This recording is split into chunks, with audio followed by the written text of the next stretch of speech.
All right, let's do this. Tonight we're diving headfirst into Mike Tyson versus Jake Paul. Yeah, that's right. I mean, talk about a clash of generations. A 58-year-old boxing legend coming out of retirement after, what was it, almost 2 decades? Almost 2 decades, yeah. To face a 27-year-old, a YouTuber turned boxer. The hype around this thing was absolutely It insane. really was. This was more than just a fight. It was a full-on cultural event. You can say that again? AT&T Stadium packed with 70,000 screaming fans.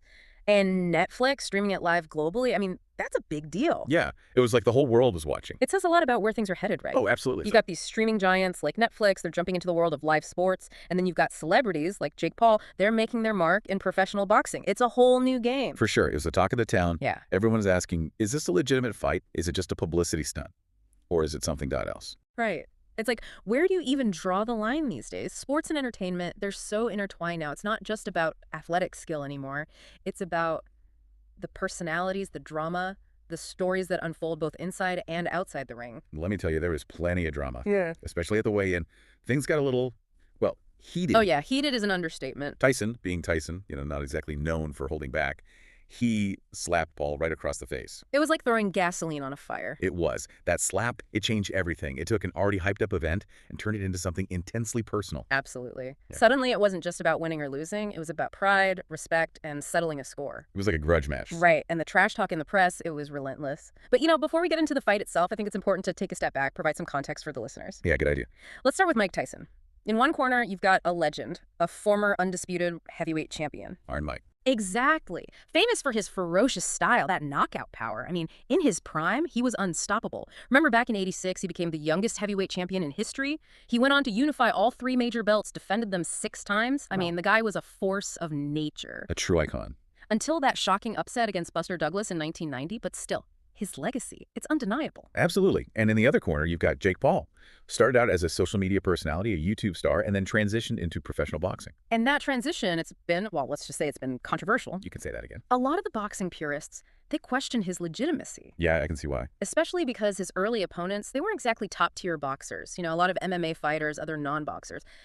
But here's the thing. What's that? He's got this massive online following, and he knows how to create a buzz, how to stir up controversy, and that's brought a whole new audience to boxing. You can't deny that. Love him or hate him, he's made an impact. And let's not forget, he did suffer a loss to Tommy Fury back in early 23, though he did come back strong with 3 straight wins after that. Right, so you've got this fascinating dynamic.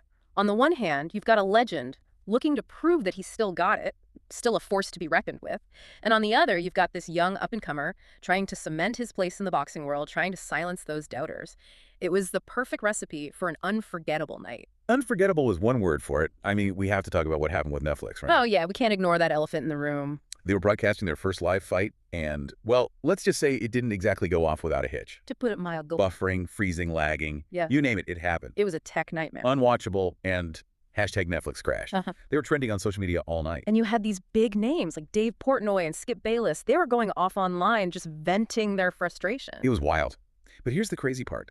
Even with all those glitches, people were still glued to their screens. Right. It just goes to show you how much anticipation there was for this fight. People were willing to put up with a subpar viewing experience just to be part of the event. It speaks to the power of this matchup. Absolutely. Oh. It also highlights the growing demand for live sports on these streaming platforms. All right, so let's get to the fight itself. It was scheduled for 8 rounds, but there was a twist. A twist. 2-minute rounds. Whoa! Yeah, Wow. instead of the standard 3 minutes for heavyweight bouts. Interesting. And both fighters, they were wearing 14-ounce gloves, which are bigger than the usual 10-ounce gloves for their weight class. Right. All of these modifications, they were designed to, address the age and experience gap between Tyson and Paul. It added this whole other layer of intrigue. Like, how would these adjustments impact the fight? What would it look like? Yeah, it threw a whole new set of variables into the mix. So the opening bell rings. The crowd is going wild. And Tyson, being Tyson, he goes straight to the center of the ring, that aggressive energy. It was like he'd never left. Classic Iron Mike. But Paul, he was surprisingly tactical. Oh, yeah, he surprised a lot of people. He was moving around, using his youth and agility to avoid getting caught by Tyson's power. Smart move. He knew that getting into a slugfest with Tyson, that would be playing right into Tyson's hands. Yeah, for sure. And in those early rounds, you saw glimpses of the Tyson of old, those bursts of speed, those powerful jabs.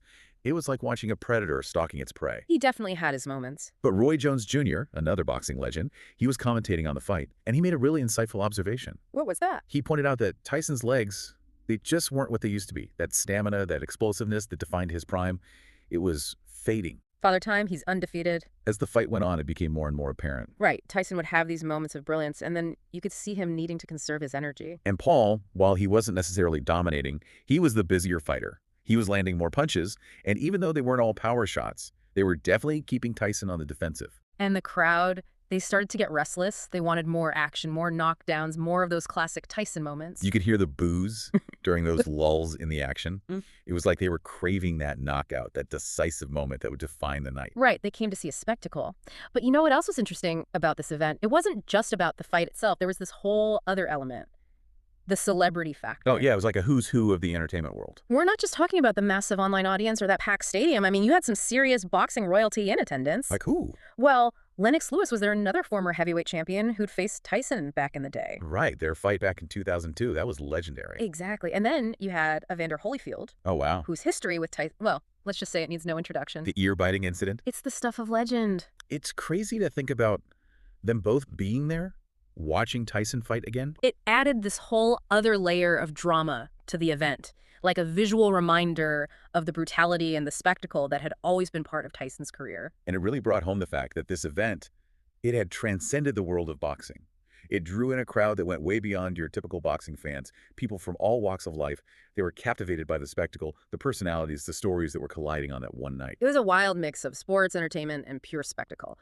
But before we get to how the main event ended, there's another historic fight on the card we need to talk about. The rematch between Katie Taylor and Amanda Serrano. Oh yeah, these two are legends. They are giants in women's boxing. Their first fight, back in April 2022 at Madison Square Garden, that was historic. The first women's boxing match to headline that iconic venue. Amazing. Taylor won that fight by split decision, but it was super close. A lot of people felt that Serrano had been robbed. So the stakes were high for this rematch. Absolutely. Taylor, the undisputed junior welterweight champion, putting her titles on the line against Serrano, a 7-division champion. Incredible. And let me tell you, they did not disappoint. It was a brutal back-and-forth battle. The crowd was on the edge of their seats the whole time. But early on, there was this controversial moment.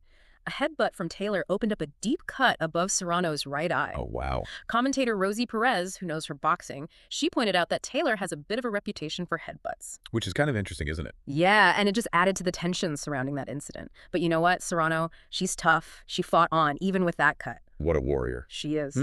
So the fight goes the distance, another classic encounter between these two incredible athletes, and then the judge's decision, just as controversial as their first meeting. Oh, no. What happened? It was a split decision in favor of Taylor again. Wow. The crowd, they were not happy. Oh yeah, a lot of booing. It was one of those moments where you realize that even in a sport with clear rules, there's always that element of subjectivity when it comes to judging. It's true. Different judges see things differently. Right. And in boxing, it often comes down to which fighter impressed the judges more with their style, their aggression, their ring generalship. Ring generalship. Yeah, it's a fighter's ability to control the pace and location of the fight, to dictate the terms of engagement. Ah, I see. So even after the fight is over, the debate continues. It becomes a part of the sports narrative, the story that unfolds around each fight. Exactly. And, you know, that's one of the things that makes boxing so compelling. It's not always about the knockout. It's about the story, the drama, the conversation that continues long after the final bell. So true. So we've got two fights, two legends, a whole lot of drama, and a ton of unanswered questions. This is shaping up to be one wild night. You're going to say that again. This event was about so much more than just wins and losses. It was about blurring the lines between sports, entertainment, and celebrity culture. It was about challenging our assumptions and forcing us to ask some tough questions about the future of boxing. It really makes you think, doesn't it? About how much the world of sports has changed. Oh yeah, it's a whole new ballgame. It's not just about who's the strongest or the fastest anymore. Right. It's about personality. It's about entertainment. It's about creating these larger-than-life events that capture people's imaginations. And this event definitely did that. Oh, for sure. But you know, speaking of capturing imaginations, we still haven't revealed the outcome of the main event. The tension was building with each round. Everyone was on the edge of their seats, waiting for that knockout punch, that decisive moment that would settle it all. Yeah, the anticipation was palpable, and you could see Tyson's age and stamina becoming more and more of a factor as the fight went on. You could? Oh, yeah. His movements, they weren't as fluid, as explosive as they once were. He had his moments, those flashes of brilliance, but they were fleeting. Like he was trying to recapture that old magic, but... They were just out of reach. Yeah. And Paul, he was smart. He recognized that, and he started to capitalize on it, pressing his attack, taking advantage of those moments where Tyson needed to catch his breath. He was playing it smart, staying patient, picking his spots. Exact. You know, those 2-minute rounds, they really played a crucial role, didn't they? They did. At first, it seemed like a small detail, but it made all the difference. Yeah. 2 minutes. Yeah. It was just enough time for Tyson to show us those glimpses of his former self, but not enough for him to really wear Paul down. It created this fascinating dynamic, this back and forth between those bursts of Tyson's power and those stretches where he needed to conserve his energy. It was like watching two different fights happening at the same time. It was. And the crowd, they were getting restless. You could feel it in the air. They wanted a knockout. They wanted to see Tyson reclaim his glory. Yeah, they wanted that Hollywood ending. But as the fight went on, the boos started to get louder. It was almost like they were disappointed. It's interesting, isn't it, how we view our sports heroes, especially as they get older. It is. We want them to defy time, to be invincible. Right. But the reality is, even the greatest athletes, they have to confront the limitations of the human body. Father Time is undefeated. He is. And it can be a tough pill to swallow, both for the athletes and for the fans. It is. And then that final bell rang. The end of an era. Yeah. No knockout, no clear winner announced. Yeah. Just this sense of what just happened. It was a moment of pure ambiguity, no resolution, no easy answers. And you know what? That's what made this event so much more than just a boxing match. I agree. It sparked conversations, it generated debates, it forced people to confront their own expectations about aging, about competition, about the very nature of sports and entertainment. It was a cultural moment. It wasn't just about who won or lost. It was about what it all meant. It really was. You know, I have to ask, what are your thoughts on that decision not to announce a winner? That's a good question. Do you think it was intentional? Like a way to keep the conversation going? You know, I think it was. By not declaring a winner, they left it up to the audience to decide. Like they were saying, we're not going to tell you what to think. You figure it out. Exactly. They turned the audience into active participants, encouraging them to analyze the fight, to debate the outcome, to draw their own conclusions. It was brilliant. It was. So looking back on this whole night, this clash of generations, this collision of personalities and platforms, what stands out to you the most? What do you think this event says about the future of boxing? For me, it highlights the power of spectacle. It shows that boxing can transcend its traditional boundaries, that it can be a vehicle for cultural conversations, a platform for larger-than-life personalities. It can be more than just a sport. It's like it's become this reflection of our society, our fascination with celebrity and spectacle, our desire for these grand narratives that play out on a global stage. Right.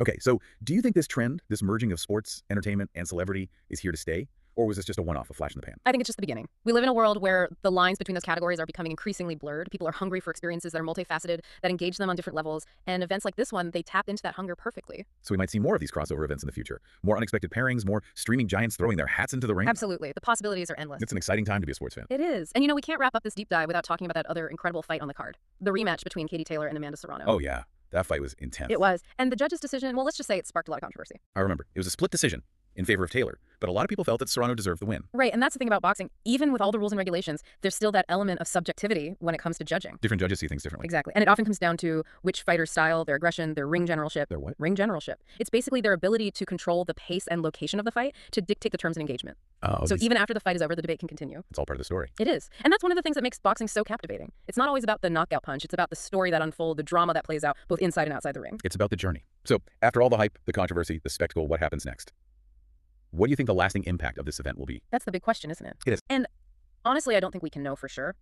But I do believe that this event has shifted something within the world of boxing. It's challenged our assumptions. It's opened up new possibilities. It's shown us that the future of the sport is wide open, full of potential. And that's exciting. It is. And it's not just about boxing either. This event, it reflects a larger cultural shift, a blurring of the lines between sports, entertainment, and celebrity. And it's happening everywhere. It's a whole new world. It is. It makes you wonder, what's next? Will we see more of these crossover events? Right. More legends coming out of retirement to face these younger social media savvy fighters. It wouldn't surprise me. I mean, there's definitely an audience for it, right? Yeah. People love the nostalgia factor, the spectacle of it all. Absolutely. But is it good for boxing in the long run? I mean, some people say it cheapens the sport. Yeah. Makes it more about entertainment than, actual athletic competition. That's the debate, isn't it? Yeah. It's like a double-edged sword. Right.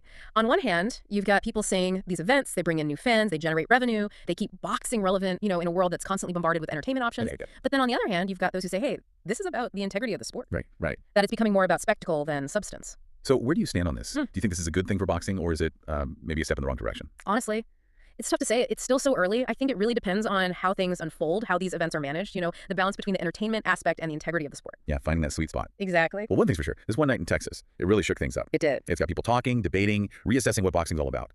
It's made us think about the role of entertainment in sports, the influence of social media, the whole cultural landscape. It's bigger than boxing. It is. It's about how we consume sports, how we define athletic achievement, what we value as a society. Right. And those conversations, they're not going away anytime soon. That's for sure. So as we wrap things up, as our listeners process all of this, what would you say is the key takeaway? I think the key takeaway is this. Sports are evolving. They are. They always have and they always will. Right. And this event, it's a powerful example of that. It's a reminder that the future of sports, it's uncertain, it's exciting, it's full of possibilities. It's a reminder that the lines are blurring between sports and entertainment, between athletes and celebrities, between the real and the virtual. Exactly. And it's up to us as fans, as participants, as observers of this whole phenomenon to engage in those conversations, to ask those tough questions, to think critically about the direction we want sports to take. To stay informed, to stay curious. Absolutely. Well, this has been quite the deep dive. It has. We've covered a lot of ground tonight. A lot of ground. And I think it's safe to say we've all learned something new. I know I have. I know I have. And hopefully we've given you, our listeners, some food for thought. Something to ponder, something to debate, something to spark your own deep dive into the world of sports and entertainment. entertainment. So until next time, keep exploring, keep questioning, and keep diving deep. That's right.